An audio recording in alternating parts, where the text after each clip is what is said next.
Siapa di antara kita yang ingin punya rumah idaman? Apakah rumah idaman itu berarti rumah yang mewah? Atau rumah yang serba fasilitas ada? Rumah idaman adalah yang sesuai dengan yang diperintahkan oleh Allah dan Rasul-Nya. Rumah idaman adalah rumah yang diberkahi oleh Allah Subhanahu wa Ta'ala. Rumah idaman adalah rumah yang dimasuki oleh malaikat rahmat.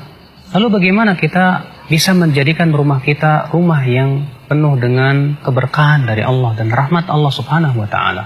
Yang pertama yang harus kita perhatikan ya akhul Islam, jangan sampai rumah kita mengundang para jin dan mengusir malaikat rahmat. Bagaimana caranya? Itu dengan memajang foto-foto bernyawa atau gambar-gambar bernyawa di dalam rumah kita. Coba dengarkan sebuah hadis Nabi SAW. Beliau bersabda, malaikat itu tidak akan masuk rumah yang ada di dalam rumah tersebut anjing dan gambar-gambar yang bernyawa. Malaikat yang dimaksud di sini dalam hadis ini adalah malaikat rahmat. Maka dari itu ya akhi, jangan kita gantungkan di rumah kita foto keluarga. Jangan kita gantungkan di situ gambar-gambar bernyawa atau patung-patung. Imam Ahmad meriwayatkan dalam musnadnya, suatu malam Rasulullah SAW berjanji untuk bertemu dengan malaikat Jibril. Malam itu Rasulullah menunggu, ternyata tak kunjung datang malaikat Jibril. Di pagi harinya Rasulullah keluar rumah, ternyata Rasulullah bertemu dengan malaikat Jibril. Lalu malaikat Jibril berkata, "Wahai Muhammad, sebetulnya tadi malam saya datang. Namun tidak ada yang mencegah saya untuk masuk ke rumahmu, kecuali karena di depan rumahmu ada patung. Dan di dalam rumahmu ada anjing. Perintahkan patung itu untuk dicabut kepalanya. Dan perintahkan anjing itu untuk dikeluarkan dari rumahmu."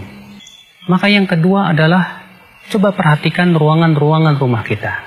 Dalam hadis yang disahihkan oleh Syekh Albani rahimahullah, Rasulullah mengabarkan bahwa rumah itu untuk 3. Yang pertama untuk tamunya. Yang kedua untuk ruangan pemilik rumah, kamar tidurnya. Yang ketiga adalah untuk dapurnya. Dan yang keempat kata Rasulullah untuk syaitan. Artinya, kalau ada ruangan kamar kita tak terpakai di rumah itu berarti untuk syaitan kata Rasulullah. Kemudian ya akhul Islam, kita berusaha untuk mengisi rumah kita dengan zikir kepada Allah, dengan sholat, dengan baca Al-Quran.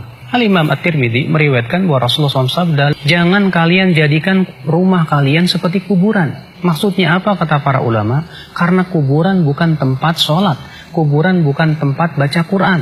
Maka rumah yang tidak ditegakkan padanya sholat, tidak dibacakan padanya Al-Quran, berarti rumah itu seperti kuburan.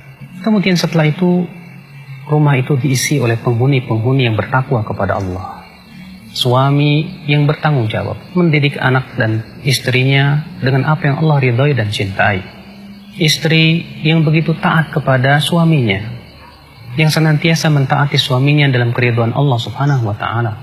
Anak-anak yang senantiasa berbakti kepada orang tuanya. Subhanallah, sebuah rumah yang sangat kita idamkan tentunya. Bukan rumah yang mewah tapi kosong daripada zikir kepada Allah, akan tetapi adalah rumah yang banyak padanya zikir kepada Allah, sehingga akhirnya rumah itu memberikan ketentraman dalam hati, menjadi sebuah rumah bagi kita, surga kita di dunia.